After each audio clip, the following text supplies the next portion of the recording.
HMI cabang Mataram optimis yang tidak optimal.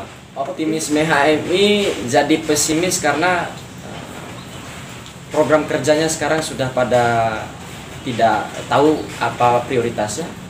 Prioritas dari Konvercap ini adalah bagaimana kelanjutan dari regenerasi kepemimpinan yang ada di HMI cabang Mataram khususnya.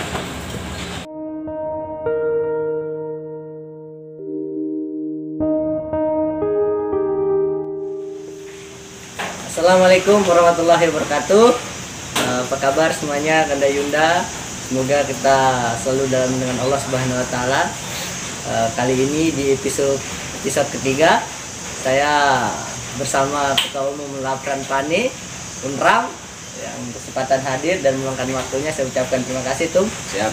Semoga di acara ataupun episode ketiga ini kita mampu membangun kerangka berpikir untuk menemukan solusi dan menjawab tantangan-tantangan di HMI cabang Mataram. Karena awal diskusi kita saya ingin menyampaikan bahwa tidak lain tidak bukan program ini dalam rangka untuk pembenahan HMI di cabang Mataram tuh. Ya.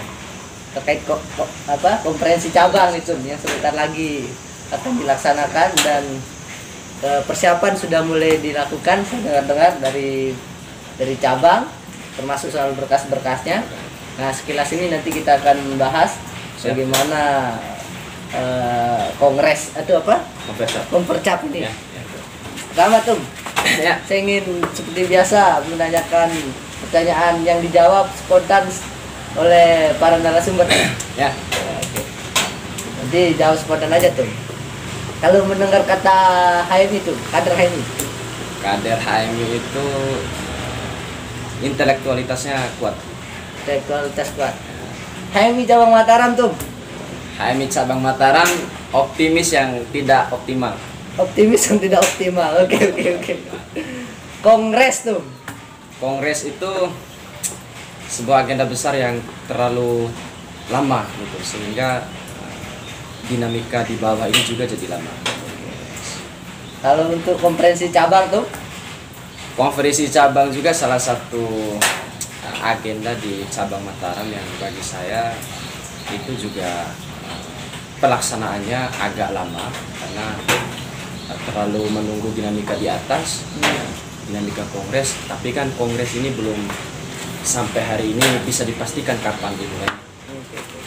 Artinya kan konferensi cabang juga dia melihat situasi dan kondisi di atas, kemungkinan besar akan dipercepat konferensi karena kongres yang belum pasti ya. Oke. Itu kalau soal konferensi cabang. Terakhir, Tum. Ya. Optimisme HMI. Optimisme HMI jadi pesimis karena program kerjanya sekarang sudah pada tidak tahu apa prioritasnya. Kenapa dia bisa jadi pesimis? Yang kedua itu karena kepengurusannya yang sudah banyak aktif di luar gitu. Oke, aktif di luar ya. Sehingga optimisme itu berubah menjadi Pesimisme di akhir-akhir kepengurusan. Siap. Semoga itu tidak benar ya. Iya. Karena kita harus tetap optimis begitu katanya. Ya. Tapi marilah kita bedah ya, apakah benar-benar kita masih dalam kondisi yang optimis untuk pembenahan cabang Mataram kali ini, Tum. Berbicara konferensi cabang, Tum. Ya. Apa kira-kira yang Tum ingin sampaikan untuk konferensi ke depan ini? Saya agak lama atau singkat ini? Silahkan. Oke, baik. Kita persilahkan langsung. Untuk konferensi cabang ini kan merupakan hajat besar HMI di tingkat cabang. Konferensi ini tujuannya adalah pertama itu kita mengevaluasi sejauh mana kinerja dari kepengurusan cabang di satu periode. Kedua, prioritas dari Konvercap ini adalah bagaimana kelanjutan dari regenerasi kepemimpinan yang ada di HMI cabang Mataram khususnya. Artinya ada dua poin utama yang kita laksanakan sebagai sebuah organisasi yang bernama HMI. Itu adalah konferensi cabang dengan tujuan pertama itu merupakan kita menerima laporan pertanggungjawaban dari para kepengurusan cabang. Yang kedua adalah melanjutkan estafet kepemimpinan. Artinya penting untuk dilakukan, penting untuk disegerakan karena HMI ini adalah organisasi mahasiswa. Dia punya fase-fase, dia punya tahap-tahap, ya. Dia punya sebuah prioritas-prioritas yang akan nanti apa dilakukan. Dan tentunya di konferensi ini kami mengharapkan di Komisariat Laporan Paningrang itu ada upaya bagi kami di komisariat itu untuk menemukan satu kepemimpinan yang memang mengetahui gitu, identitas HMI, mengetahui keberadaan HMI, dan mengetahui arah HMI itu kemana. Karena bagi saya kita di HMI ini sudah mengalami yang namanya disidentifikasi. Disidentifikasi ini kita sudah kehilangan identitas. Gitu. Kita sudah nggak tahu kader HMI ini identitasnya seperti apa. Identitas HMI yang kalau kita tarik ke sejarah dulu adalah sebagai organisasi yang memang fokus utamanya adalah itu mengkaji yang berkaitan dengan ranah-ranah umat dan bangsa. Yang kedua itu fokus utamanya adalah berbicara tentang advokasi terutama pada soal-soal kemasyarakatan. Yang ketiga itu ranah kajiannya yang bersifat atau berbasis data dan riset gitu. Nah sekarang identitas HMI ini coba kita restorasi kembali gitu kira-kira. Artinya apa? Tugas kepemimpinan cabang selanjutnya itu adalah dia mampu reidentifikasi, menemukan ramuan-ramuan, menemukan solusi-solusi di mana kehilangan identitas HMI sekarang apa yang coba ditawarkan oleh calon ketua umum cabang selanjutnya.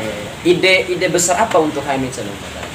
Sebagaimana yang kita ketahui kan cabang Mataram hari ini identitas, kalau kita lihat cabang Mataram secara nasional, identitas di cabang Mataram ini apa sih? Yang menarik gitu, yang unik. Kan nggak ada. Di sisi mananya gitu kita melihat identitas cabang hari ini.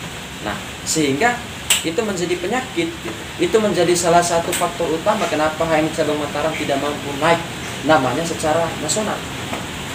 Karena mengalami disidentifikasi tadi. Kalau kita sudah mengalami disidentifikasi, nggak tahu kita ini siapa, maka kita akan mengalami yang namanya kita nggak tahu di mana kita. Gitu. Kita masuk HMI karena saya nggak tahu siapa apa itu HMI atau kader itu nggak tahu apa itu HMI, dan dia nggak tahu dia di HMI ini mau ngapain gitu, iya kan? Itu yang disebut sebagai dislokasi. Jadi kita nggak tahu siapa kita, di mana kita, akhirnya kesimpulan kita akhirnya nggak tahu arah kita kemana.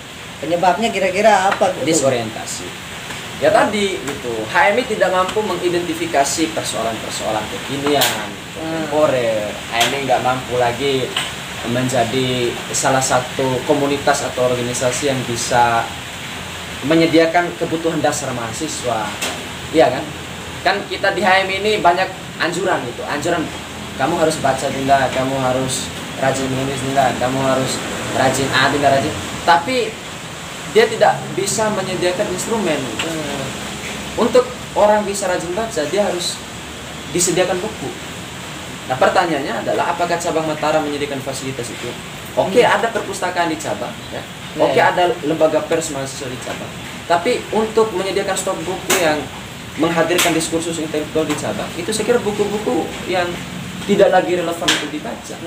Tapi syukur alhamdulillah kemarin ada Bunda Evi yang ini kan, yang datang kasih sumbangan, ya mudah-mudahan buku itu menjadi salah satu bahan referensi kita. Seharusnya cabang Mataram mengundang seluruh kader HMI di komisariat ya untuk tadi mengkaji secara ilmiah, secara intelektual gitu. Sehingga untuk seperti Pak Direk ini kan fokusnya nulis. Untuk bisa menulis kita harus banyak membaca. Nah, untuk menghadirkan nuansa-nuansa ilmiah seperti itu maka harus dijadikan sebagai cabang itu laboratorium pikiran kader seperti itu.